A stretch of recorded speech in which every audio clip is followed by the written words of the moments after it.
오늘은 우리가요, 제가 항상 이야기해 왔듯이 우리 십자가 사건을 이것은 창세 전에 디자인된 것이다 라는 것을 좀 더 구체적으로 우리 한번 상고해 보기를 원해요. 우리 보통 기독교인 하면은 두 부류의 기독교인이 있어요. 두 부류가요. 소위 하나님의 자녀들 가운데 두 부류가 있는데 이 십자가와 연관돼서예요. 한 부류는 뭐냐면 소위 원시 복음을 믿는 기독교인들이에요.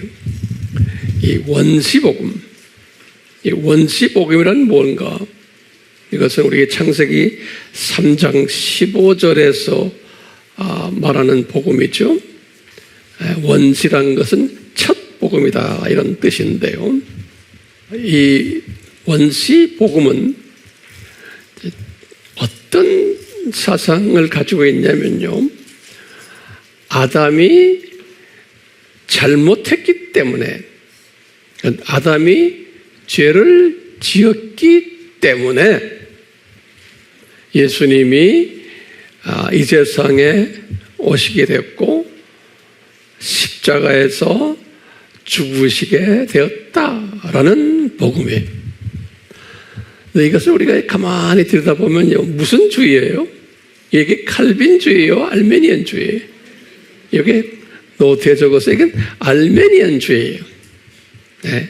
그러니까 우리가 잘못했기 때문에, 다시 말하면 우리의 자유의지를 잘못 발동했기 때문에 우리의 실수로 예수님이 이 세상에 오셔야만 하셨고 또 십자가에서 죽으셔야만 하셨다.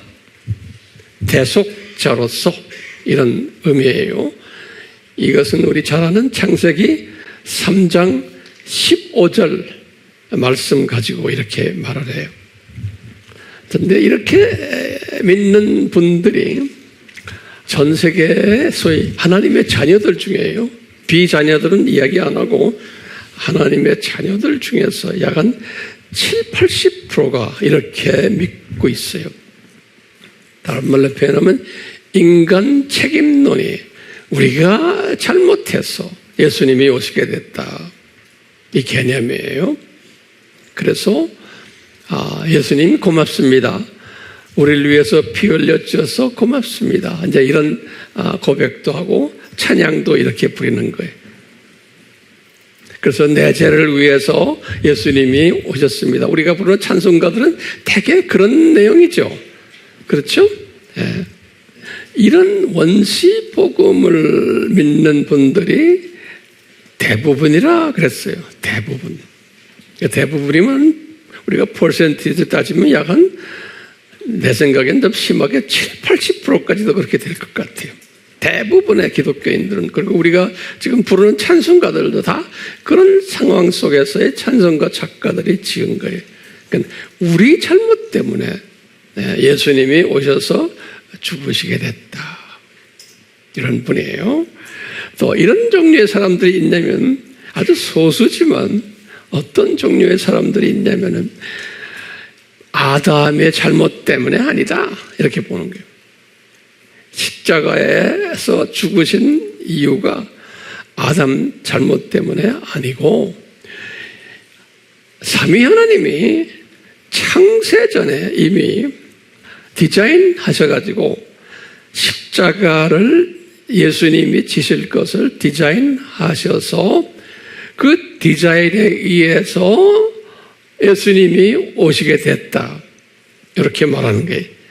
그리고는 이 디자인을 충족하기 위해서 사탄도 창조됐고 또 아담도 창조됐는데 이 양반이 사탄에게 넘어져 버렸다, 이렇게 말하는 거예요.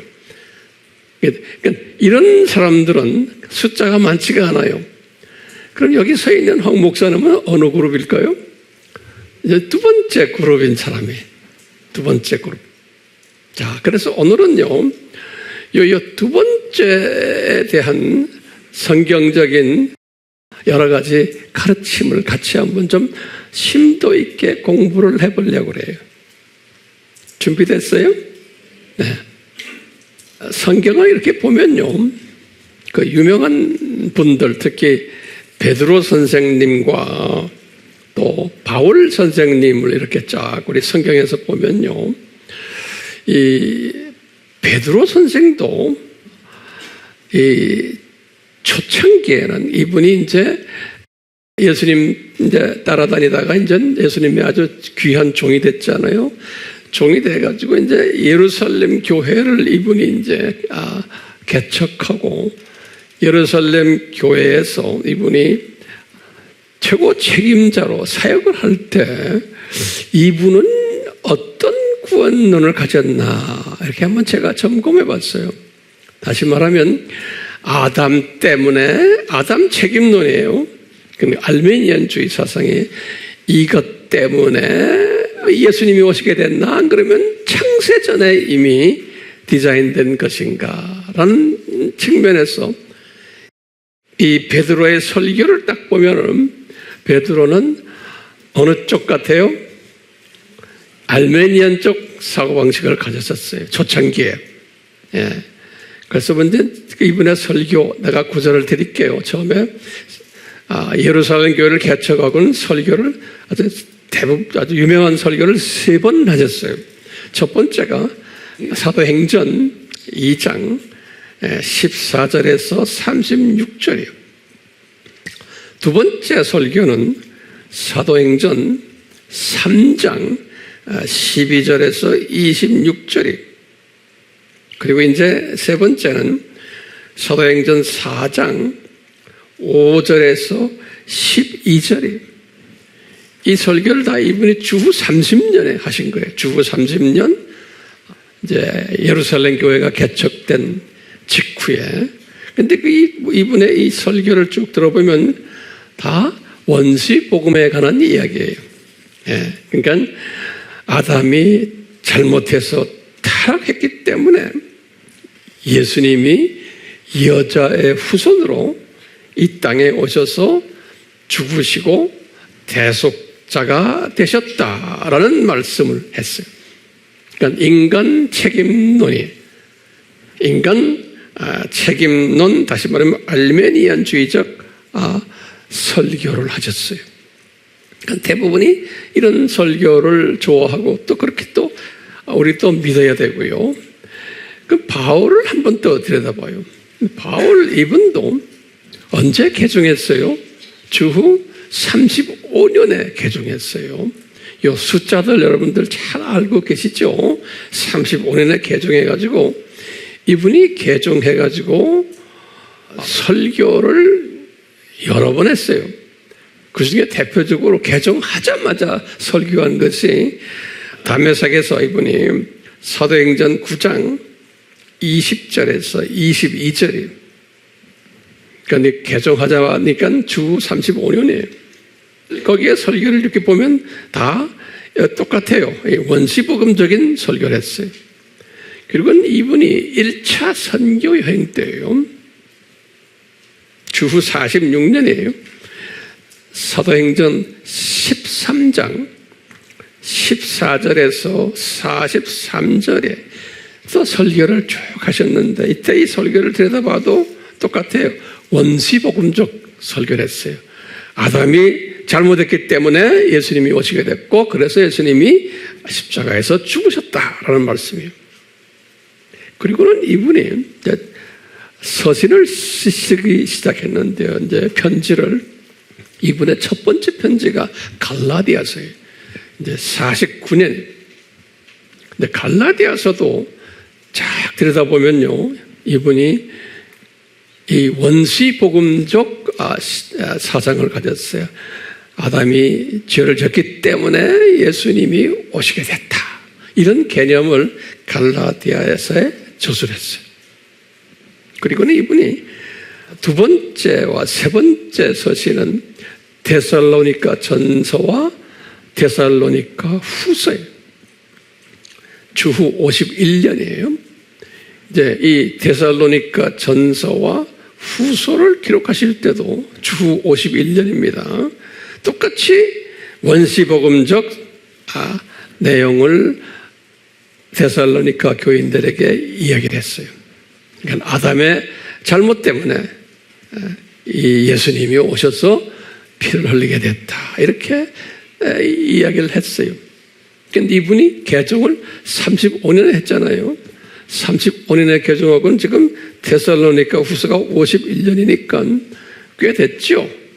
꽤 됐는데도 바울도 베드로처럼 어떤 사상을 가졌냐면 아담이 잘못했기 때문에 예수님이 오시게 돼서 십자가에서 죽으셨다. 이런 생각을 항상 가지고 있었어요. 이분이. 그런데 이제 때가 되어가지고 우리 예수님께서 바울에게 바울아 내가 새 아이디어를 너에게 줄게 그러는 거예요. 그 아이디어가 뭐냐면 실은 아담이 잘못해서가 아니고 이 나의 이 대속에 피 흘리는 사건은 창세전에 내가 디자인한 거다라는 것을 바울에게 가르쳐주기 시작을 했어요.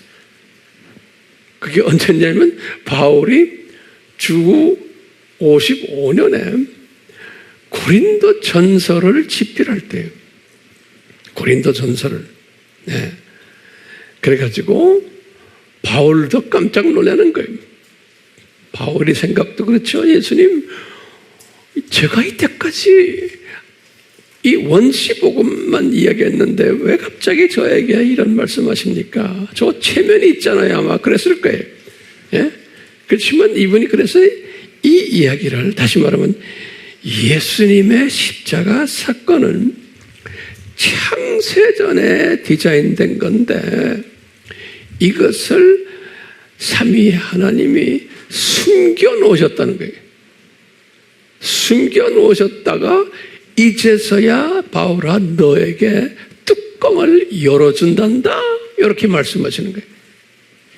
그게 고린도 전서 2장 7절에 그래요.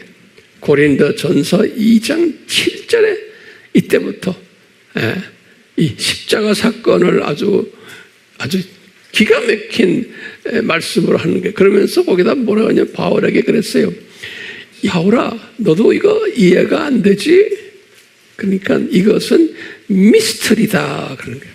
그래서 2장 7절에 미스터리라는 단어가 있어요. 한국말로는 비밀이라고 써 있는데 그게 비밀이 아니고 미스테리온 그래서요. 미스터리. 미스터리가 뭐예요? 한국말로 신비다. 그런 거예요. 이것은 신비다. 미스터리다. 그런 거예요. 기가 막힌 말하는 거예요. 그러니까 바울도 이건 자기 이성으로는 이게 해석이 안 되는 거예요. 해결이 안 돼요. 그러니까 이제 그걸 아시고는 예수님께서 바울에게 This is a mystery 그러는 거예요. 그런데 내가 이것을 숨겨놨다가 이제서야 뚜껑을 너한테 연단다 그런 거예요. 그러니까 바울에게 갑자기 바울은 이때까지 알메니안주의적 사고를 가지고 있었던 사람이에요. 그렇죠? 바울은 알메니안주의적은 뭐죠? 아담이 잘못했기 때문에 자유의지를 잘못 발휘했기 때문에 예수님이 오시게 돼 있는데 갑자기 그게 아니다. 이것은 내가 창세전에 이미 디자인한 것이다. 그럼 이게 무슨 주의예요? 창세전에 디자인했다니까 이건 칼빈주의인 거예요. 그렇죠?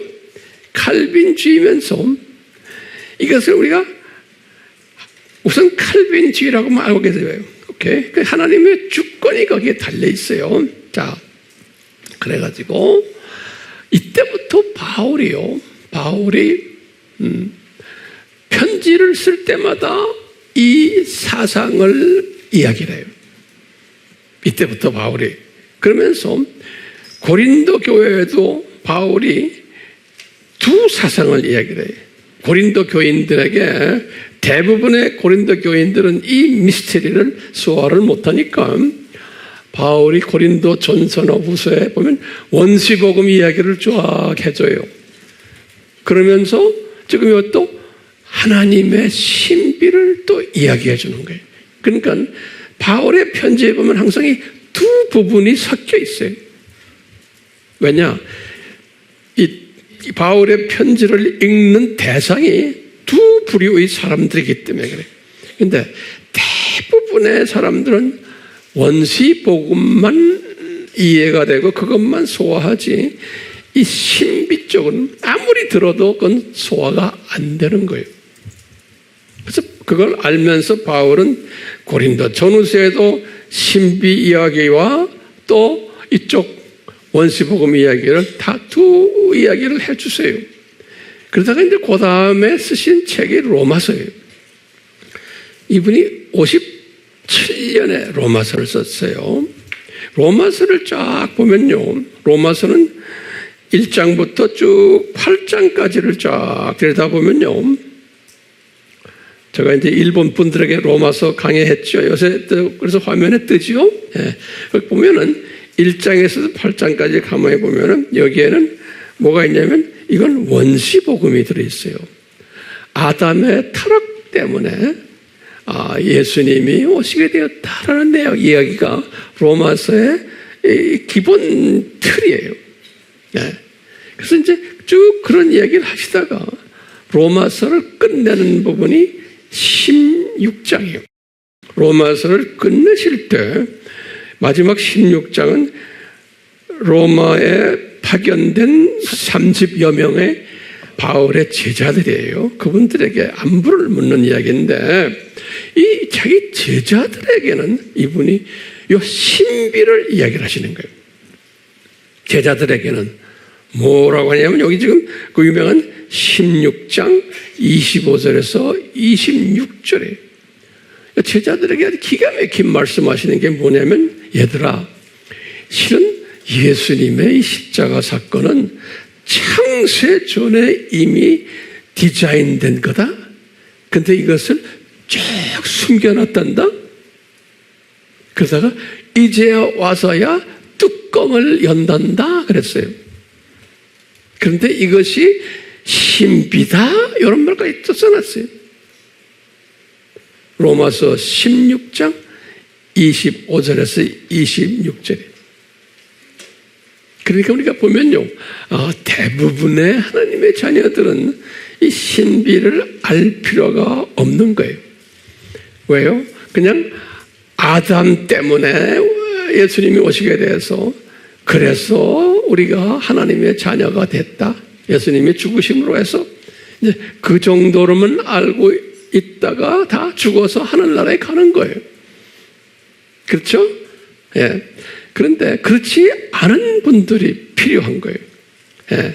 그 수준이 아니라 좀 더 업그레이드된 독수리 시각 정도 된 사람들은 그게 아니고 이 십자가 사건은 창세전에 디자인된 거야 라는 것을 알아야 되는 사람이 있어요. 알아야 되는 사람이 있어요. 여러분들은 그 그룹에 들어왔다고 가정했기 때문에 오늘 제가 이 말씀 드리는 거예요.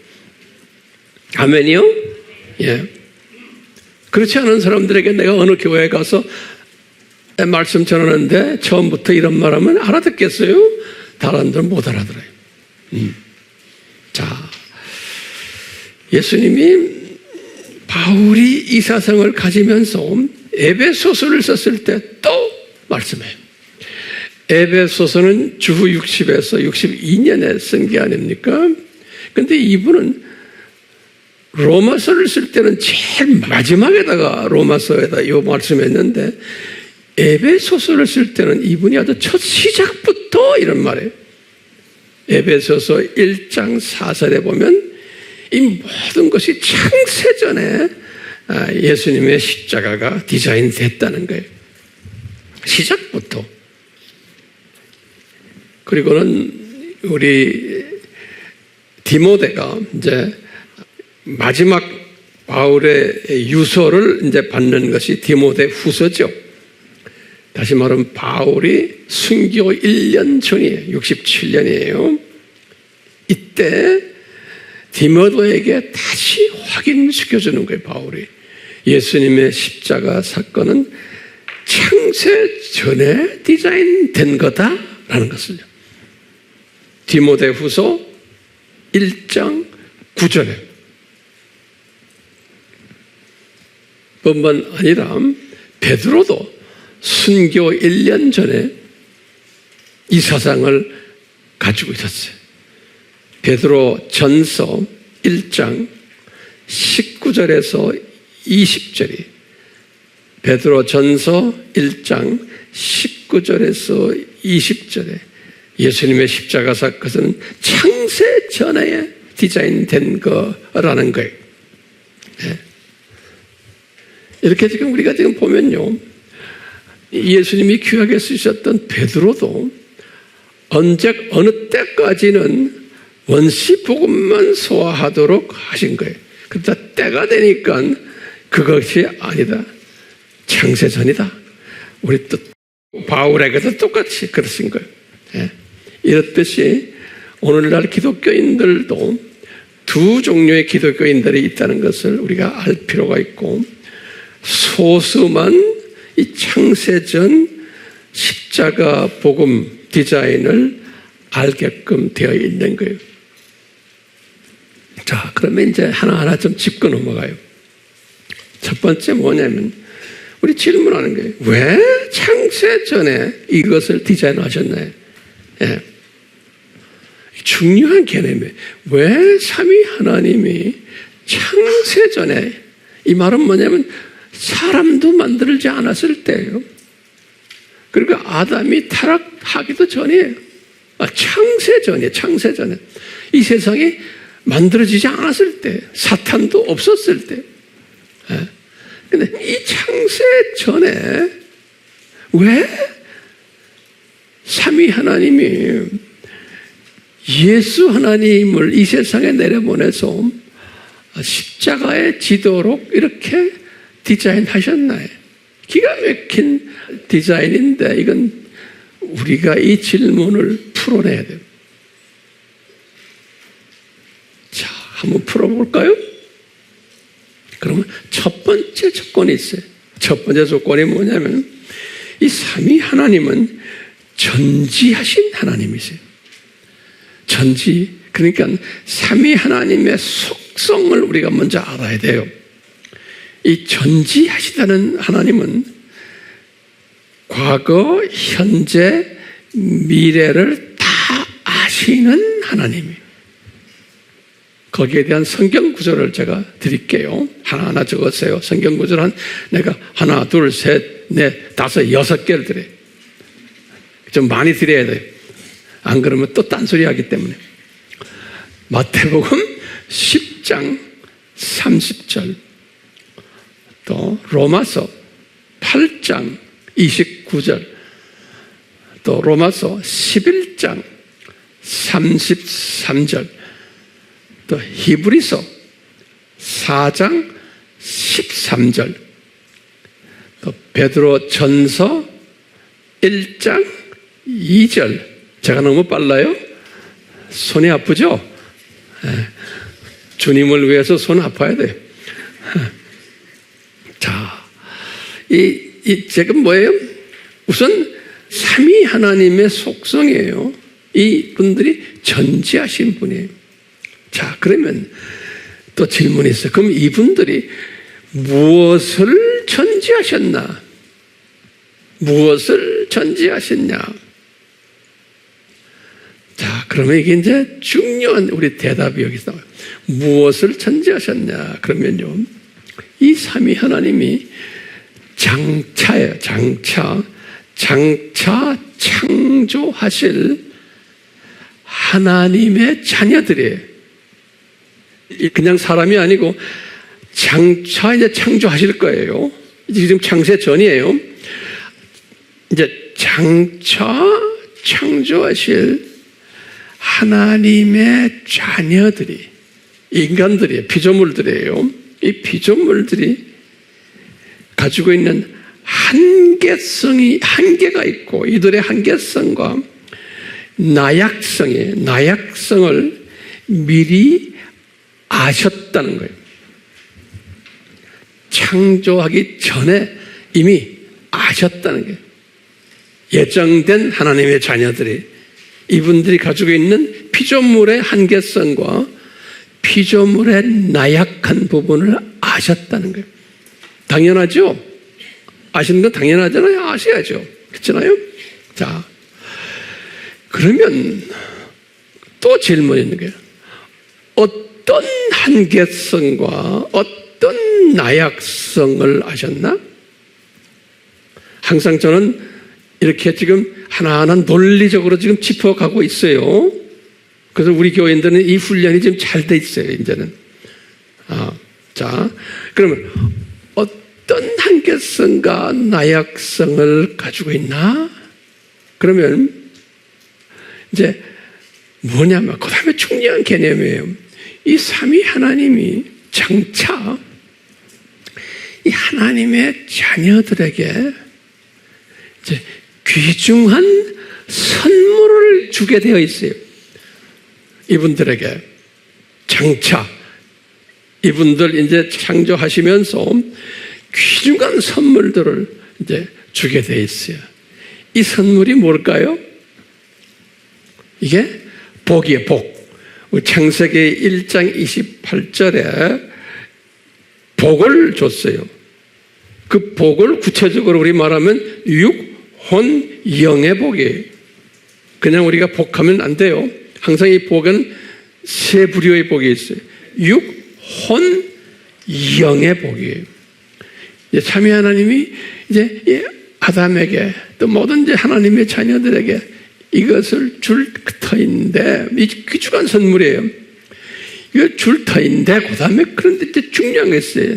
그게 넘버원이에요. 어떻게 주느냐? 이분들이 잘나서가 아니라 이분들이 노력 없이 줘요. 달라고 노력하지도 않는데 주는 거예요. 그냥요. 그 다음에 대가 지불 없이 줘요. 그 다음에 이분들이 자기네 희생 없이 이제 받게 되는 거예요. 이 귀중한 선물을, 육, 혼, 영의 선물을 노력 없이 대가 지불하지 않고 자기네가 고생하지 않고 희생 없이 이제 받게 되는 거예요. 이렇게 받게 될 때에 이제 문제가 발생하는 걸 아신 거예요. 이제 예수님이 삼위 하나님의 성부 하나님, 성령 하나님 아신 거예요. 뭐야? 이제 앞으로 우리 자녀들이 이렇게 귀중한 선물을 받을 터인데 이 친구들이 분명히 문제를 일으킬 것이라는 거 아셨어요? 그러니까 예지하신 거예요. 그래서 로마서 8장 29절에 예지, 미리 아신 거예요. 뭘 아셨나? 본인들이 이렇게 귀중한 선물을 줄 때는 분명히 거기에 그 가치를 알아야 되잖아요. 근데 이분들이 이 공짜로 받아놓으면, 그래서 이제 우리 또 그 예를 하나 들으세요. 우리 산소도 이게 굉장히 중요한 거죠. 이거 우리가 무료로 받아놨잖아요. 우리 노력해서 받은 게 아니에요. 노트에 꼭 적어놓죠. 산소와 물, 이것은 하나님이 우리에게 주신 프리 기프트예요. 무료 선물이고 우리가 노력하지 않고도 받는 거예요. 이것에 대한 우리 감사함이 있어요? 없죠. 그게 피조물의 한계점이에요. 공짜로 받아놓으면 자기 노력 없이 거기에 대한 한계점이 있어요. 그래서 이제 몇 가지 한계점이 중요한 문제점들이 있어요. 첫 번째 문제점이 뭐냐? 지금 우리 인간이 이 귀중한 선물을 무료로 받아놓으면, 그러면 첫 번째 한계가 뭐냐면 이 귀중한 선물을 주신 분이 누구인지 무관심하거나 무지할 수 있어요. 알긴 알지만 그분이 누구인지 그냥 이렇게 받아놨으니까, 우리가 지금 산소, 물 이렇게 받아놨잖아요. 그냥 물, 우리 고마움이 있어요. 누가 줬는지도 생각도 안 하죠. 뭐 공꼬로 생기니까. 그러니까 이 피조물들은 공꼬를 제일 좋아하는 거예요. 두 번째는 또 무슨 문제가 있냐. 이 중요한 선물을 육혼령의 선물이에요. 이것을 왜 주셨는지 또 무관심하거나 무지할 수가 있는 거예요. 이것을 삼위 하나님이 미리미리 다 알았어요. 세 번째는 또 무슨 문제가 있을 것인가. 이 삼위 하나님이 이 육혼령의 선물을 주실 텐데 이 주신 목적이 무엇인지도 무지하거나 무관심할 것을 아셨어요. 목적도. 네 번째는 이 선물이 얼마나 소중한 선물인지도 모르거나 무관심할 수 있다는 거예요. 그 가치를. 다섯 번째로 이 선물을 볼 때마다 감사해야 되는데 감사하지 않을 것도 예지하셨다라는 거예요. 이게 창세 전이에요. 창세 전. 창세 전에 전지하신 삼위 하나님이 이걸 다 아셨던 거예요. 모든 것을 이렇게 육혼령의 이 보배로운 선물을 이제 줄 터인데 주는데 이분들이, 이 친구들이 여기에 대한 이 가치를 모르는 거예요. 왜? 그냥 자기 노력 없이 받았으니까 돈도 낸 것도 아니고 이게 피조물의 한계성과 연약성이다. 이렇게 제가 한번 표현해 봤어요. 지금까지 잘 따라오세요? 네. 여러분들 이거 적은 다음 이걸 여러분들이 주변 많은 사람들에게 설명할 수 있겠어요? 설명하는 실력을 가지셔야 돼요. 그래서 제가 이렇게 천천히 말하는 거예요. 자, 그 다음에 또 문제가 있어요. 그러면 이 귀중한 선물이 도대체 무엇입니까? 라고 한다면 뭐 대답해야죠. 예? 첫 번째는 육의 복인 거예요. 두 번째는 혼의 복인 거예요. 세 번째는 영의 복인 거예요. 이게 귀중한 선물인 거예요. 그러면 하나하나 따져나갑시다. 황 목사님, 이 육의 복이란 뭡니까? 이거 이제 하나하나 적으세요. 육의 복이 뭡니까? 이거 타락 전 이야기예요. 이렇게 타락 전에 이제 예정된 하나님의 자녀들이 받을 육의 복은 기가 막힌 복들이에요. 하나하나 적어보세요. 굉장히 많아요. 그 복이. 첫 번째, 그 육은 썩지 않는 육이에요. 지금 우리는 썩는 육 아니에요? 다시 말하면 나이 드는 늙지 않는 육이에요. 썩지 않는 육을 받는 거예요. 그뿐입니까? 무병, 병이 없는, 의사와 병원이 필요 없는 육을 받는 거예요. 장례식이 필요 없는 육을 받는 거예요. 그리고 항상 30세 나이 정도 된 젊은 모습으로 영원히 그 나이로 가는 육이에요. 또 시간과 공간의 제한을 받지 않는 육이에요. 또한 우리가 멀티 커뮤니케이션은 멀티 대화라는, 내가 한 사람만 대화하는 게 아니라 100만 명하고도 같이 얘기할 수 있는 그런 육이에요. 이게 엄청난 육이에요.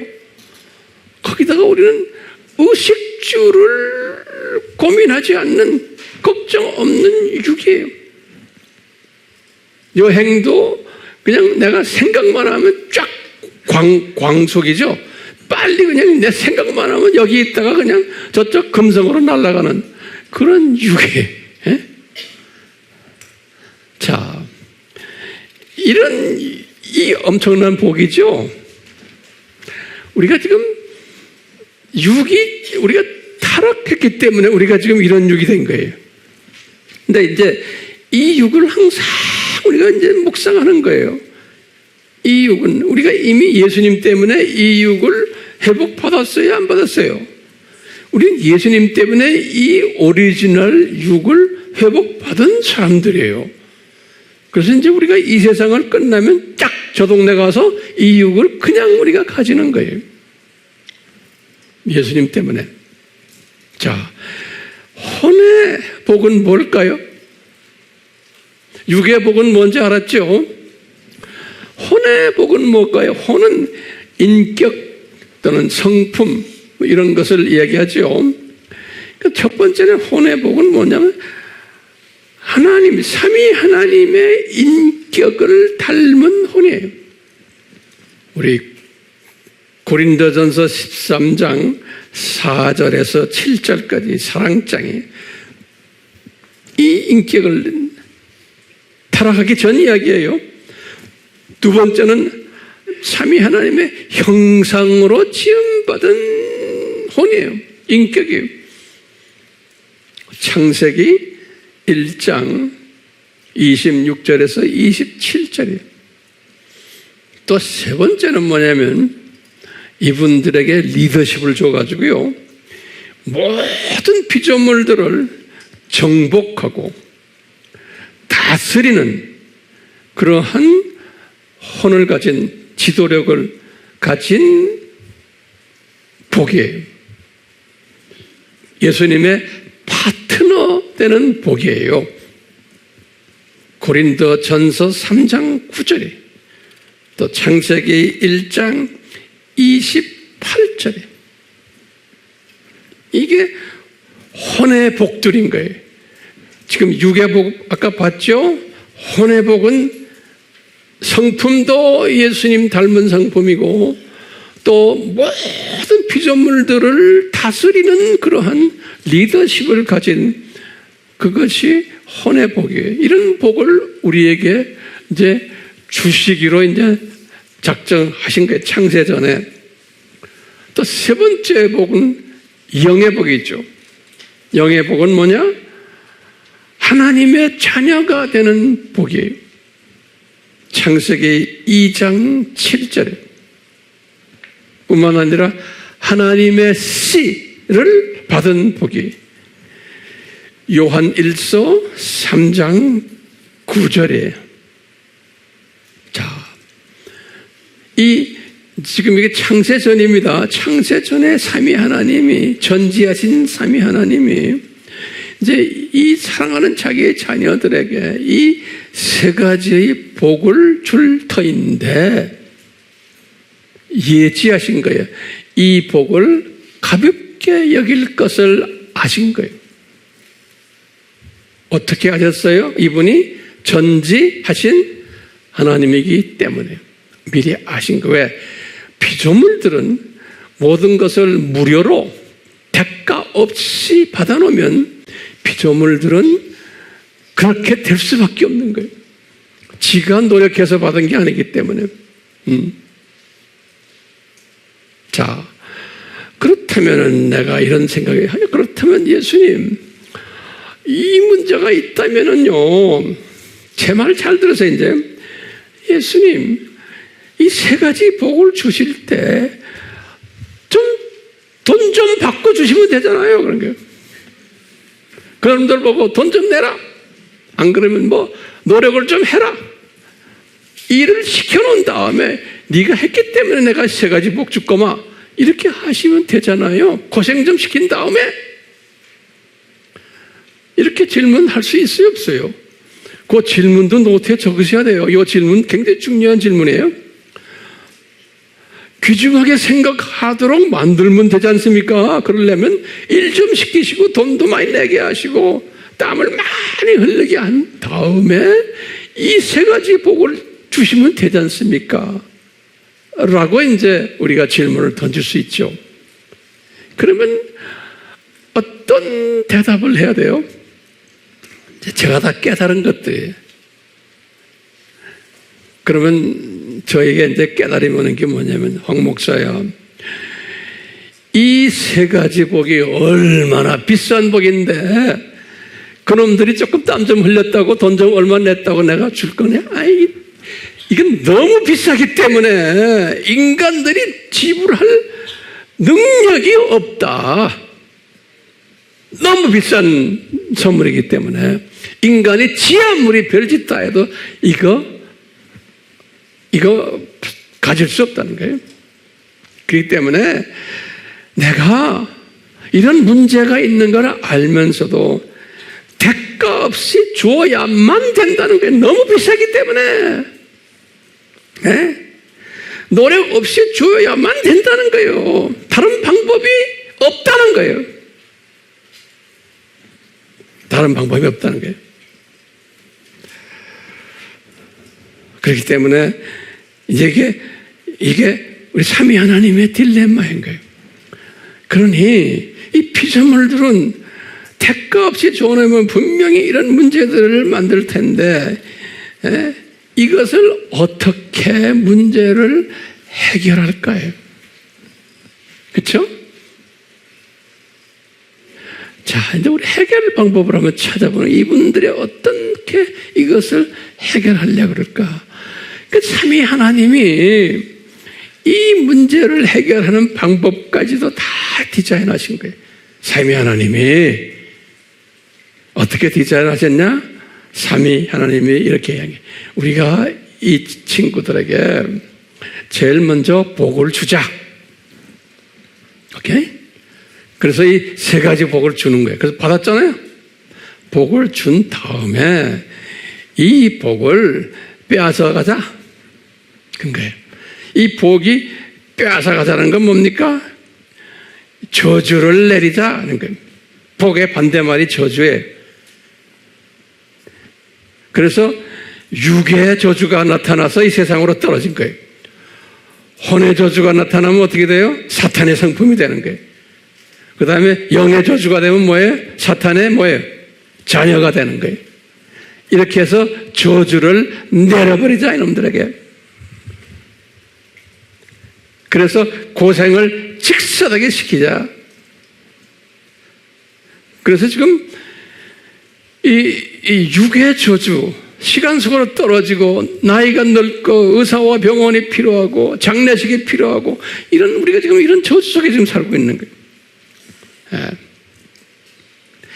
그러다가 이 육의 저주, 혼의 저주, 영의 저주를 다시 한번 이것을 복으로 다시 줄 터인데 이 친구들 실력 가지고는 안 된다는 거예요. 이 저주를 자기네가 없애기 위해서는 피조물의 실력 가지고는 이 저주를 없앨 수가 없다는 거예요.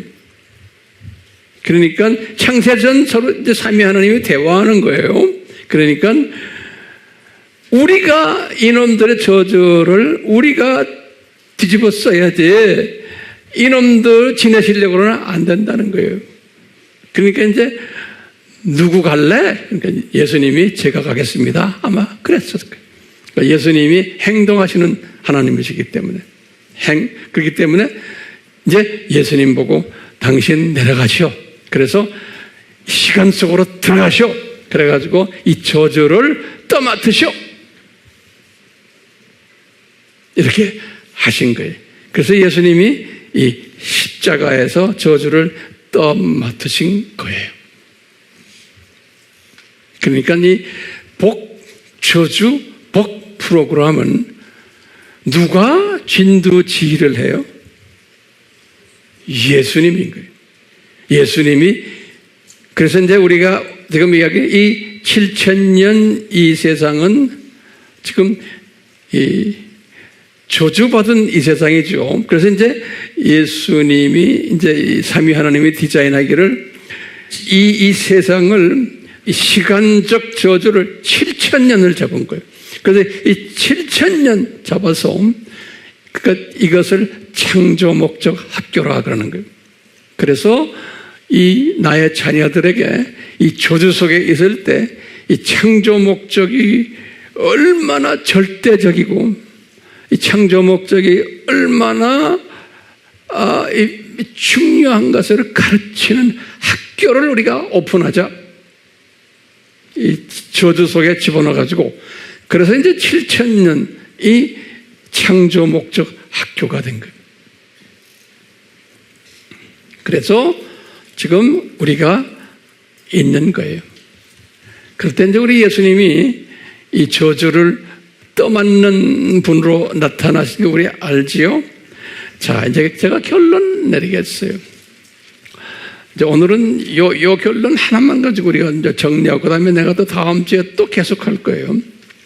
우리 질문에 왜 창세 전에 십자가를 디자인하셨나? 그러면 여러분들 대답이 뭘까요? 한마디로 하면 그러면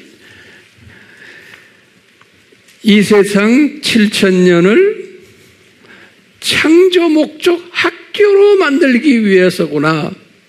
그러니까 창조 목적 학교를 개설하기 위해서구나. 그래서 창세전 십자가 사건을 디자인하셨구나. 거기다 구체적인 건 우리가 또 계속 공부할 거예요. 또 이 학교에서 뭘 하느냐? 예정된 하나님의 자녀들에게 이 창조 목적의 절대성과 중력성을 공부시키기 위해서다. 다시 말하면 이 복받은 것, 육의 복, 혼의 복, 영의 복, 이것이 얼마나 중요하다는 것을. 그래서 이걸 가지고서 이 복을 가지고서 창조 목적대로 잘 살도록 또 이것을 위해서 모든 피조물들을 통치하도록 창조 목적에 부합되는 이 피조물들 되도록 하기 위해서 이 세 가지 복을 줬는데 이제 이 복을 빼앗아서 지금 이 세상에 살면서 고생을 시킨 다음에 이 복을 예수님이 이제 다시 줄 터인데 저주를 십자가에서 뒤집어 씀으로써 이분들이 오리지널 복을 회복받게 하는 이게 디자인인 거예요. 그렇기 때문에요, 삼위 하나님 중에서 이 일을 하신 분이 예수 하나님이 이 일을 하신 거예요. 예수 하나님이. 신기하게도요, 다른 하나님은 이걸 안 하셨어요. 다른 하나님은 같이 디자인만 하셨지 실제로 인간이 되셔가지고 이것도 창세 전에 디자인하셔가지고 당신 나중에 이제 인간이 되셔서 이 모든 저주들을 다 뒤집어 쓰십시오. 이 디자인까지 해서 실제로 하신 분이 예수 하나님인 거예요.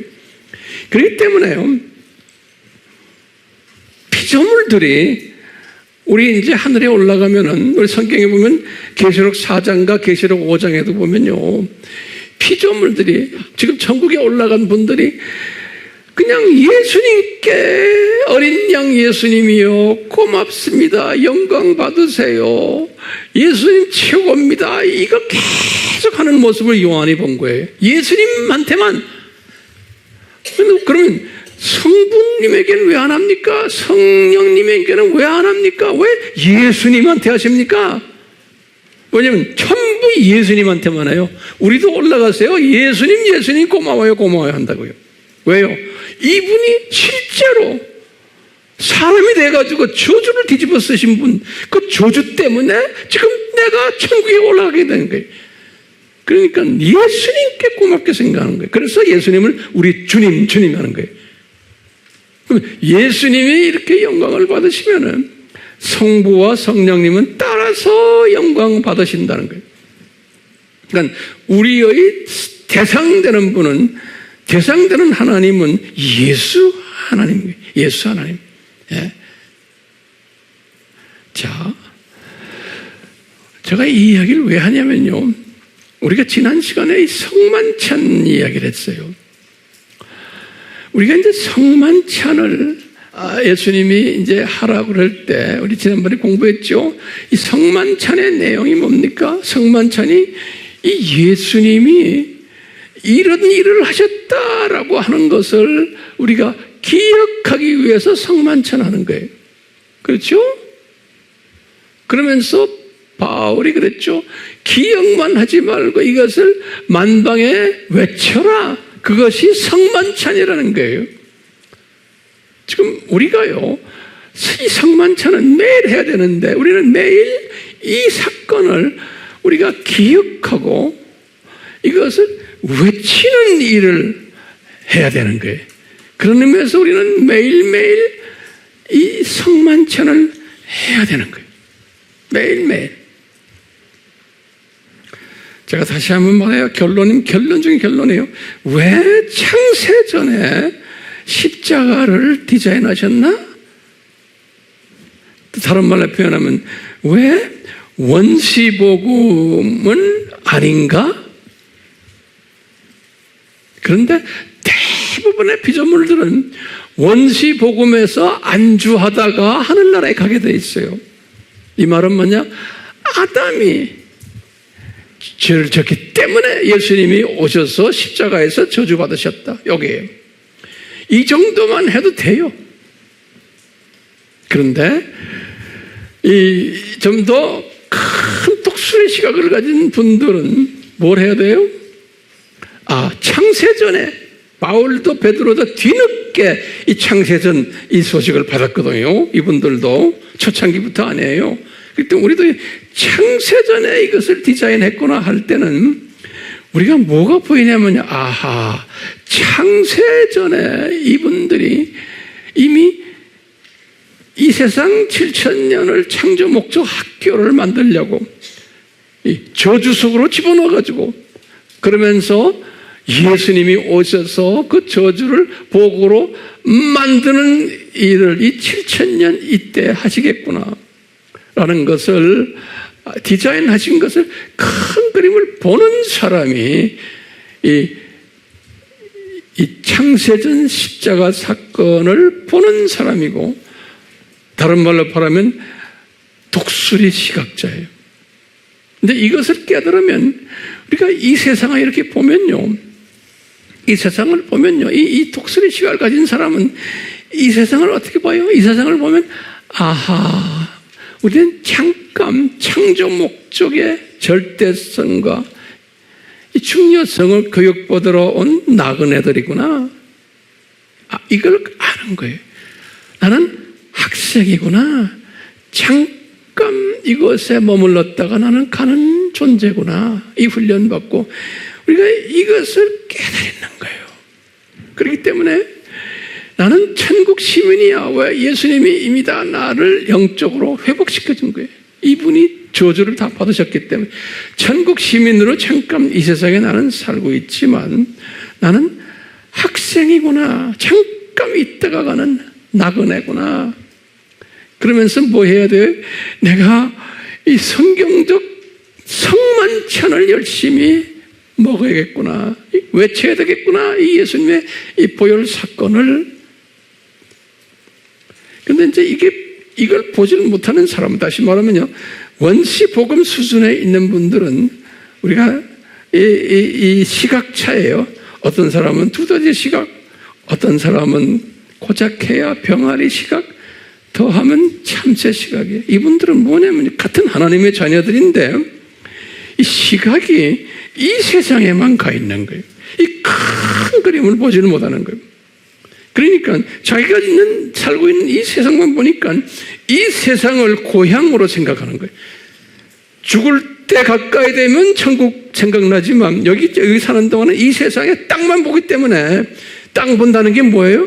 먹을 것만 찾아다니고 먹을 것만, 그 다음에 기분 좋고 행복만 찾아 이 세상에서. 그렇기 때문에 눈이 그렇게 내려가 있으니까 그냥 땅만 들여다보고 있다가 나중에 하늘나라에 가는 분들이, 이런 분들에게는 알메니안적인 사고방식, 원시복음만 가르쳐줘도 그걸로 괜찮은 거예요. 더 이상 알 필요도 없는 거예요. 네. 그런데 이 창세전 십자가 사건을 아는 사람은 이 무슨 시각이? 독수리 시각이기 때문에 내가 이 세상에 살고 있지만 땅만 보는 사람이 아닌 거예요. 저 세상 올라왔다 내려왔다 하면서 사는 사람이고 언젠가는 이 세상을 나는 떠나야 되는 사람이라는 걸 분명히 알고 뭐만 해요? 이 예수님의 이 큰 그림을, 이 큰 그림을 내가 깨닫고는 이것을 알려주는 일을 하는 거예요. 이 큰 그림을. 네. 제가 깨달은 것을 나름대로 설명을 했는데 이게 잘 됐는지 안 됐는지 나도 잘 모르겠네. 성령님 도와주세요. 이것을 깨달으면 이 세상 골치 아픈 일들 그걸 가지고 골치 아프다 이런 거 해요? 안 해요. 자녀가 좀 속썩이면 난 그냥 나 주님께 맡겨버려요. 에? 돈이 좀 없으면 주님께 맡겨버려요. 좀 몸이 좀 아파도 주님께 맡겨버려요. 그러면 다 나아요, 그냥. 왜? 예수님이 그러는 거야. 야, 내가 너 필요해. 너 같은 놈 꼭 필요해. 그럴게. 너 아프니?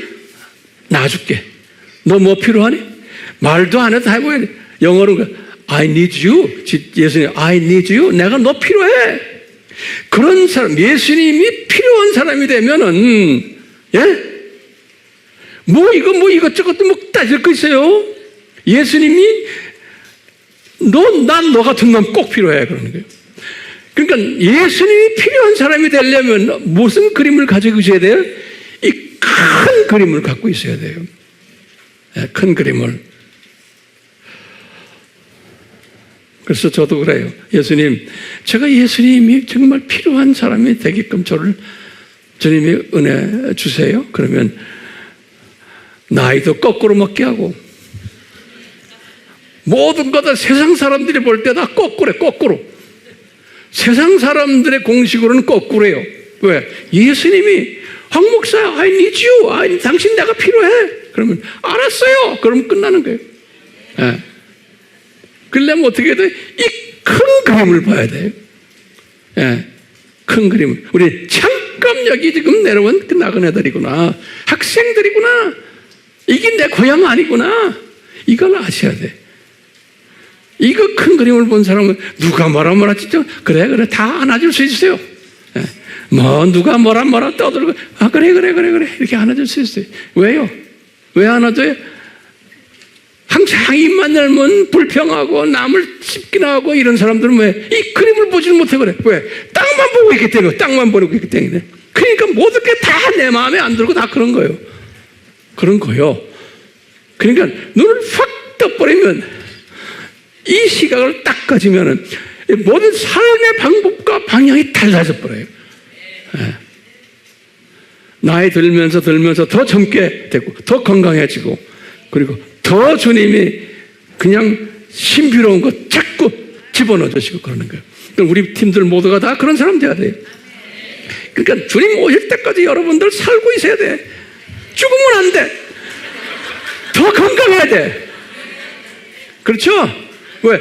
예수님이 나 이놈들아 너희들 필요해.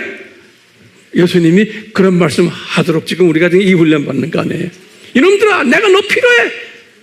너희들 건강해야 돼. 그리고 실력이 있어야 돼. 파워가 있어야 돼. 왜? 너 같은 놈들 내 필요해. 예수님이 그렇게 만드실까 아니면 저는 여러분들이 그런 사람들이 되라고 지금 이렇게 역시 이러는 거예요. 네. 제 설교 이제 끝난 것 같아요. 다음 주에 계속해서 이제 이 아이디어를 우리가 이제 벌려나갈 거예요. 우리 같이 기도합시다.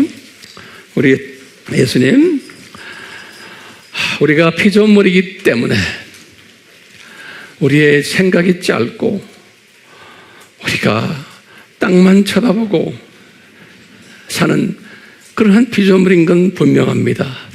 그런데 주님, 바울도 그런 분들이었고 베드로도 그런 분들이었습니다. 그런데 때가 되니까 이분들에게 이 창세전 엄청난 이 신비를 그들에게 보여주시면서 이분들의 생각이 변했던 것을 우리가 섭렵하고 있습니다. 주여, 저희들에게도 이 생각을 변화시키는 일을 하려면 예수님의 이 큰 마음을 우리가 조금이라도 우리가 알 수 있도록 성령님 도와주시옵소서. 이 십자가 하면은 이 큰 예수님의 이 큰 그림이 이 십자가 이야기임을 우리가 알게끔 주여 성령님 도와주시옵소서. 그래서 예수님, 우리 모두가 다 예수님의 입장에서 보면 내가 너를 필요로 해 하는 한 분 한 분 되도록 주여 은혜 베풀어 주시옵소서. 예수님의 이름으로 기도드리옵나이다. 아멘.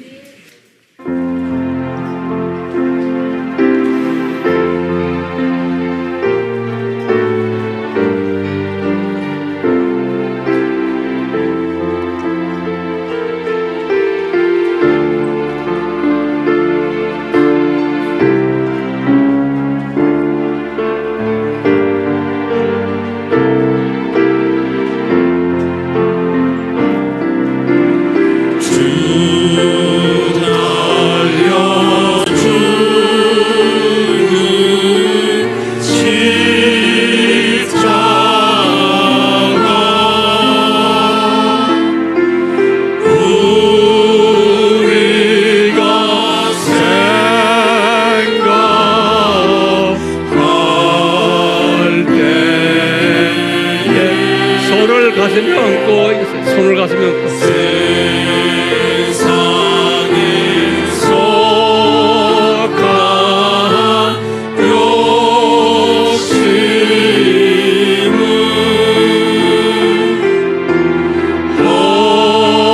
헛된 줄 알고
예수님이 아시다시피 저희들은 피조물들입니다.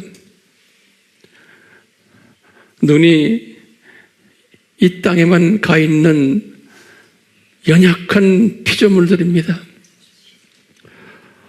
또 사탄의 성품도 아직 다 가지고 있는 피조물들입니다. 주여, 그런데 주님의 은혜로 십자가 이야기를 지금 듣고 있습니다. 그렇지만 주님, 저희들이 이 온갖 더러운 것들로 꽉 차 있기에 이 십자가, 이 소중한 이 메시지를 가볍게 그냥 귀로만 듣고 있는 때가 너무나 많습니다. 주여, 지금 이 시간 한 분 한 분 머리 위에 성령님의 기름 부으심으로 기름 부어 주시옵소서.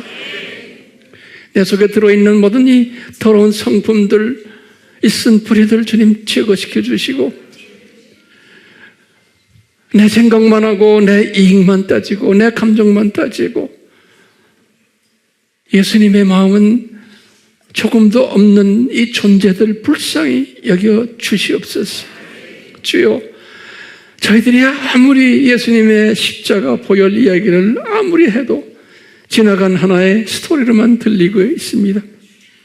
우리가 문 열고 이제 바깥에 나가면 또 다 잊어버리고 또 세상 사람이 되는 것이 우리의 모습입니다. 그러나 주님, 저희들 피조물에게 할 수 없습니다. 이런 존재들입니다. 성령님, 그렇지만 은혜를 베풀어 주셔서 우리가 날로 예수님의 마음을 이해하고 따라가는 그러한 우리 되게도록 주여 도와주시옵소서. 그래서 조금씩 우리의 마음이 변화되는 그 변화되는 모습을 우리 각자가 다 보기를 원합니다. 주여 은혜 베풀어 주시옵소서. 우리가 이러한 사람이 될 줄 믿습니다. 주님 기대합니다. 변화시켜 주시옵소서. 변화시켜 주시옵소서. 주여, 이 시간은 예수 그리스도의 무한하신 은혜와 하나님 아버지의 극진하신 사랑하심과 성령님의 도와주심이, 우리의 쓴뿌리를 잘라내 주심이 이 시간에 강하게 일어나기를 소원합니다. 우리가 축도 끝난 후에 다시 한번 이 찬송을 할 터인데 이 찬송 속에서 크게 강하게 역사해 주시옵소서. 예수님의 이름으로 축원하옵나이다. 아멘.